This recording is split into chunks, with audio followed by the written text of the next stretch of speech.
உலகமெல்லாம் எனக்காதாயம் என வாழ்ந்தவர் மகிழ்ந்ததில்லை.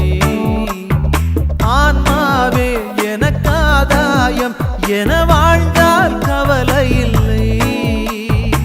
அழியும் செல்வம் சேர்ப்பதா அழிய ஆன்மாவை காப்பதா? அழியும் செல்வம் சேர்ப்பதா அழிய ஆன்மாவை காப்பதா? இந்த கேள்விக்கு பதிலாய் வாழ்ந்தவர் யார்?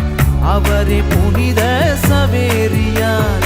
உலகமெல்லாம் எனக்காதாயம் என வாழ்ந்தவர் மகிழ்ந்ததில்லை. ஆன்மாவே எனக்காதாயம் என வாழ்ந்தால் கவலை இல்லை.